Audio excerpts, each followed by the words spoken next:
நடுவர் அவர்களுக்கு என் முத்தமிழ் வணக்கத்தை தெரிவித்துக் கொண்டு நான் பேச வந்த தலைப்பு புறநானூற்று தாய். தாருங்கள் உங்கள் காதுகளை.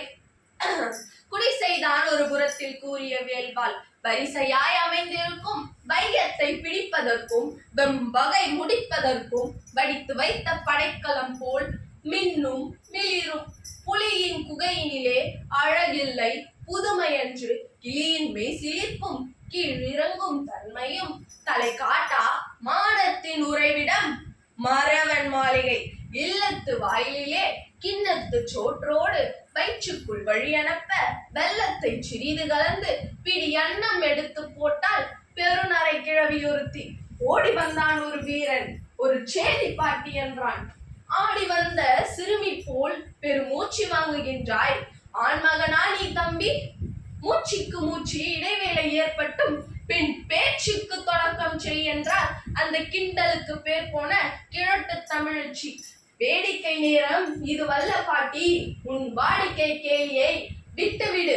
மடிந்தான் உன் மகன் களத்தில் என்றான். மடிந்தான் உன் மகன் களத்தில் என்றான். மனம் முடிந்து நிமிர்ந்தால் தாய் கிழவி ஒரு முறை தாய மாடுகையில் காய்களை வெட்டுவதுண்டு. களமும் அதுதான். காயம் மார்பிலா முதுகிலா? கழறுவாய் என்றான். முதுகில் என்றான். கிழவி துடித்தனல், இதயம் வெடித்தனல், பாலை எடுத்தனல், முழவு ஒளித்த திக்கை நோக்கி முடுக்கினால் வேகம்.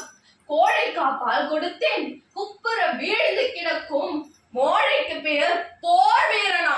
அன்றொரு நாள் பாய்ந்து வந்த ஈட்டிக்கு பதில் சொல்ல தன் மார்பை காட்டி சாய்ந்து கிடந்தார் என் சாகாத கண்ணாளர். அவருக்கா பிறந்தான்? அடடா!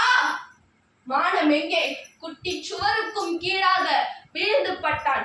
இமய வரம்பினிலே வீரம் சிரிக்கும், இங்கு வீணை நரம்பினிலே இசை துடிக்கும். அதுவும் மானம் மானம் என்றே ஒலிக்கும். மதுவும் சுறாவும் உண்டு வாழும் மானமற்ற வம்சமாடா நீ. ஏழாமர தமிழ் குடியிலே மாசு தூவி விட்டாய். மார்பு கொடுத்தேன் மகனாய் வளர்த்தேன், தின்று கொழுத்து திமிர் பாய்ந்த தோள்கள் எங்கே? தினமெடுக்கவில்லையா அந்தோ?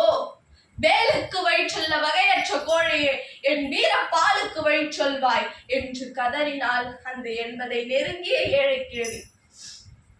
சென்றங்கு செரு முனையில் சிதறி கிடக்கும் செந்தமிழ் காளைகளை புரட்டி பார்த்தாள். அங்கு நன் தமிழ்நாட்டை காக்க ஓடிற்று ரத்த வெள்ளம். பிற குவியலிலே பெரும் மூச்சு வாங்க நடந்தாள். மனப்பந்தலிலும் அந்த மகிழ்ச்சி இல்லை. மகன் பிறந்த போதும் மகிழ்ச்சிக்கு எல்லை உண்டு. அவன் இறந்து கிடந்தான் ஈட்டிக்கு மார்பு காட்டி. அவன் இறந்து கிடந்தான் ஈட்டிக்கு மார்பு காட்டி. இதை கண்டால் இதயம் குளிர்ந்தால் இனி எதை கண்டாலும் எனக்கு கவலை இல்லை என்றான். என் மகன் வீரனாய் இறந்தான். என் மகன் வீரனாய் இறந்தான். அது தெரிய இருந்தேனடா அவன் குடித்த மார்பை. அடடா! கரு தெரிய போய் சொன்ன கயவன் எங்கே? பால் இங்கே, அவன் நாக்கெங்கே? இங்கு பேச வைத்து அமைதி காத்த அனைத்து உள்ளங்களுக்கும் நன்றி, வணக்கம்.